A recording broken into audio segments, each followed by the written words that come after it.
tuko katika mateso. Axe principal. Nous suivons Jésus quand bien même nous traversons, nous vivons des moments de souffrance.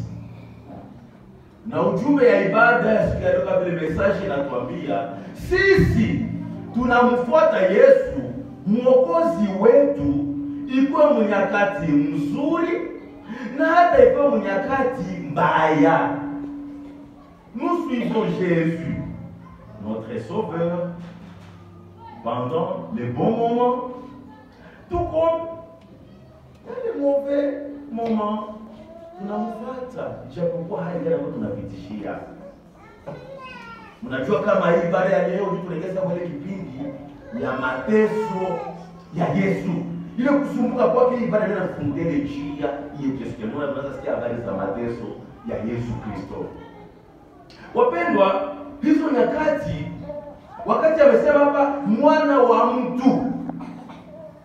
Mwana wa mtu Yesu alikuwa ameshakuhubiri juu ya uzima wa milele, ule ufalme wa Mungu alikuwa ameshahubiri juu ya ile. Yesu alikuwa ameshafanya miujiza mingi sana ndani ya Injili ya Mathayo. Kama hivi alikuwa na ile Marko tafasari. Alikuwa amefanya miujiza mingi sana. Alikuwa ameshakuhubiri juu ya ufalme wa Mungu. Sasa katika kipindi kile anabadilisha. Hata ubiri tena juu ya ufalme wa Mungu. Hata ubiri tena juu ya miujiza ama kufanya tena miujiza. Akabisa watu, mnaona kwenye niko naenda huko mbele. Ni mateso makubwa mengi ambayo yanangojea. Na itakuwa kuteseka. Kisha kuteseka na hata kukufa, nitakufa kwenye niko naenda huko mbele. Akaanza waambia ile siri ya maisha yake namna gani anaenda kusumbuka na kuingia ndani ya kifo. Ndio inakuwa ni Injili ilikuwa na Marko kwa kuendelea kwake kwa sura za mbele. Na Yesu Kristo wakati anasema hapa mwana wa mtu. Mwana wa mtu. Kama alitoka mbinguni le fils de l'homme. Anamuita vile kwa sababu gani? Ni kwa sababu wakati wa Danieli, hata iliandikwa Danieli sura ya 7 mstari wa 13-14. Kule ambao aliitwa mwana wa mtu, ni jukumu liko kunakuwa hukumu. Mwana wa mtu atahukumiwa. Na ndio maana Yesu na yeye anabeba hii sura ya mwana wa mtu. Mwana wa mtu inafaa, inampasa, iko imperative. Inafaa ateseke. Itabidi yule mwana wa mtu afe, itabidi yule mwana wa mtu afufuke. Njoo njia ya wokovu kwa kuweza kuokoa ulimwengu. Kama hii mambo tatu haikuwa hapo, kama leo hakuna wokovu, ilibidi ile mambo tatu ilipasa mwana wa mtu ateseke.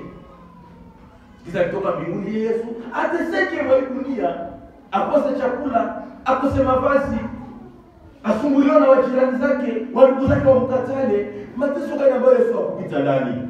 Na kama Yesu basi hata kama alikuwa ameteseka, na kisha kumwisho anasema hapana, hii mateso inapita, baba yangu mimi sitakufa hata tena, antukase tase, nishateseka sana.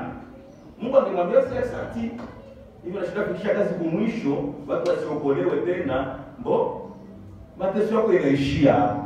Hangekuwa Yesu Mwokozi. Hangekuwa. Kisha kipindi cha mateso makali ambayo ilipita ndani, iliyobaki ingesa kipindi kingine cha kifo.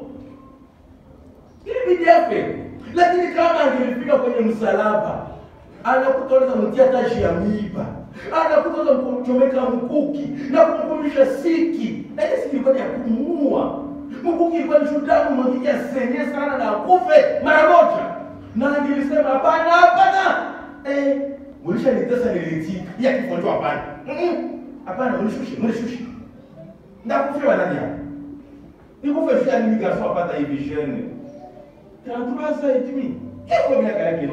Joko ni garso bado anataka sa pantalo, anasikia niko na 33 sasa. Ndio alikuwa garso. Yesu alikuwa jeune. Ni kiana. Sasa tunasema maisha yangu yanaendelea kule mbele ili ya kukufa juu ya watu. Nisikufe tena. Kwa sababu ashalisongea. Nani mzaji mwashi hapa? Hawanyangaikie, chini bangaikie. Ya kukufa nikonipeleke hospitali nitusi wangu nipone yangu ili donda. Ndio inawezekana. Alikatala na kukufa. Alikatalaka. Lakini akawaza ile kipindi cha pili deuxième étape ya kifo naye alikubali.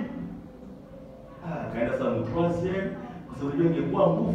Jua hata aliitika basi kuteseka, okay, très bien. Ameitika kufa na amekufa, amekata roho, asante. Ya tatu sasa, mekama kebakila mle mkaburi.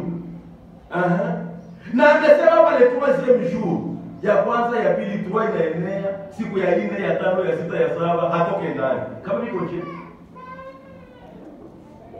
Kama siku yuwe, na wewe kama haunijui. Ambo, ndio. Mtumishi unasema tu yae. Kama tuyuane, Moi, il est frère sur le base de quoi? Bonjour, cher frère. Il est cher, il faut que il a toqué à ta. Chère soeur, jambo ma soeur, il est ma. Comment tu allez au Canada? Parce que quoi de jambo sukuga? Tu kabila mwana wewe. Sio na kutaka soeur wao mtandada jambo kaka katika Kristo. Ni kwa sababu kanisa ilijengwa mwele kufufuka sa kwake. Ile resurrection kufufuka hiyo kwa sababu akapata mwili ya tatu nayo akafufuka.